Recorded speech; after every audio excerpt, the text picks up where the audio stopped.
If you've been diagnosed with bipolar, then you're probably on meds, and you probably hate them. Late at night, when your family's not around, you use an incognito tab to search up terms like, how to get off bipolar meds safely, or is it possible to stop taking bipolar medication? And you know the results. You see a tidal wave of warnings and discouragement. Things like, you'll need these meds for life. It's dangerous and even irresponsible to even consider life without meds. And my favorite, this is a lifelong condition that is best managed with meds and counseling. And so you quietly close the tab, feeling more disheartened than ever before. But that desire never really leaves, does it? Or maybe this whole conversation is slightly traumatizing for you because you remember the time that you tried stopping your meds and then everything blew up. Yeah, that happened to me too the first few times. And it left me wondering, maybe Big Pharma is right. Maybe I really will have to be on meds for the rest of my life. But what if? What if living without meds is really possible? What if getting off meds can be done safely without making a mess of your whole life? So if you still have a little flicker of hope, even after everything you've been through, then let me fan that into flame right now. Healing is possible. In this video, I'm going to share why I quit my bipolar medication and how I've stayed off without crashing. The process that changed everything for me is the Heal, Taper, Impact method. Let me tell you how I discovered it. I remember one spring, I was out on a walk. It was so beautiful. The breeze was bringing with it fresh life. The birds were singing. The flowers were vibrant. And my heart felt light. And for the first time in a long time, I just felt alive and was happy just being me. And it was on that walk that I was like, you know what? I feel great. I'm ready. I don't need the meds anymore. And at first, everything felt amazing, hopeful, even free.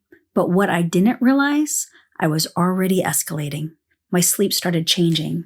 My energy spiked. I was talking faster, like faster than normal. I was bouncing from one idea to the next. And then came full-on mania. And of course, not long after that, the crash. It was brutal. I hit lower than I ever had before. And of course, with it came a flood of shame. How could I think I was ready? Maybe this really is forever. And that was the moment I realized I couldn't trust my feelings to decide if I was well. Just feeling good wasn't enough. I needed proof. So I became my own detective. I tracked everything. Sleep, moods, reactions, triggers. I started digging deep, looking for real healing, not just relief from symptoms. Eventually, I brought pages and pages of data and documentation to my medical team. Charts, evidence, patterns, and most importantly, progress. I'll never forget when my psych nurse looked at everything and she said, I see the evidence and I can hardly believe it. You're ready to come off medication. That was one of the most validating moments of my life. But it wasn't the end. It was really just the beginning of the journey. Over the course of the next year, we created a careful step-by-step plan to wean off the cocktail of medications that I'd been on. It wasn't rushed. Each stage was monitored, every step verified. I had to make sure that I was emotionally stable as I tapered off the medication. And then something beautiful started happening. God began placing people in my life, one after another, who were facing the same struggles that I had just walked through. They didn't want to live like that anymore, but they didn't know a way out. So I began sharing what had worked for me, and I started watching people light up with hope and then experience real freedom. Now, after walking this journey with so many, I've had the privilege of fine-tuning the entire process, making the steps faster, clearer, and more efficient for the coaching clients that I serve. Before we dive into how this process actually works, I need to tell you why I even wanted to get off the meds in the first place. First, the side effects were stealing my quality of life. I was gaining weight, even though I wasn't even eating more. I lost my creativity. As a songwriter and speaker, this is crippling. And there was something else too, and I really am so uncomfortable being quite this open on YouTube, but I know that someone needs to hear this. I was no longer able to reach climax. And that kind of takes the point out of things, doesn't it? But even more than all of that, I realized that meds were never going to solve the problem because meds were never designed to heal. That's when I knew there had to be a better way. And I became determined to develop a method for getting off of meds without fear of relapse.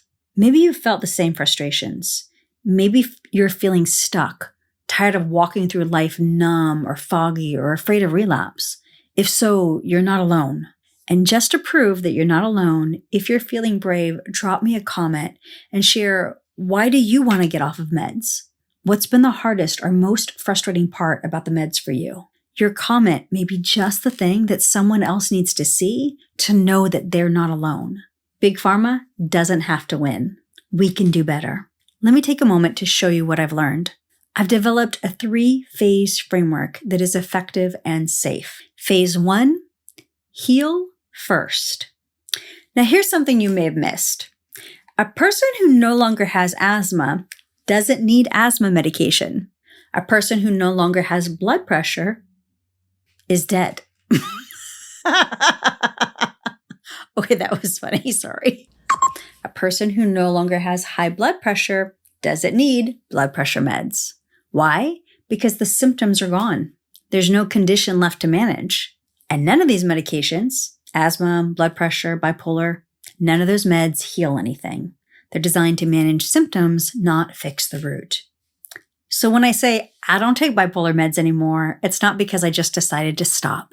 It's because I don't need them. I don't have bipolar symptoms anymore. Why? Because I am healed. And that's the difference that no one talks about.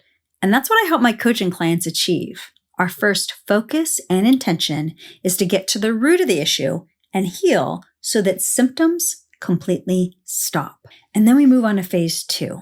Phase 2, taper off your medications under medical supervision.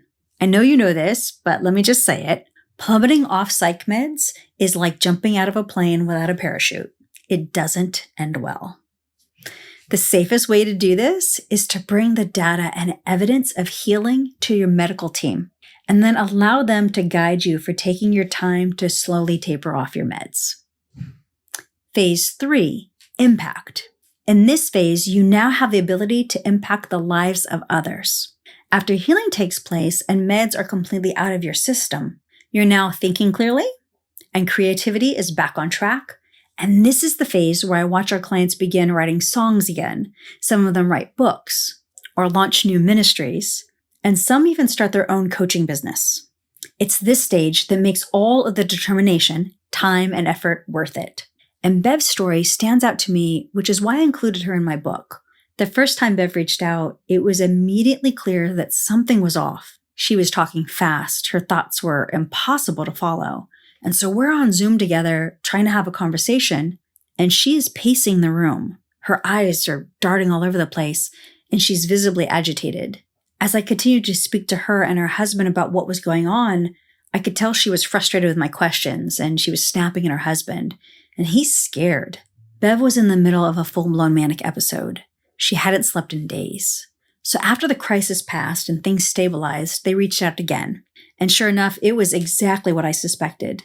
She'd been feeling good and decided to stop taking her meds.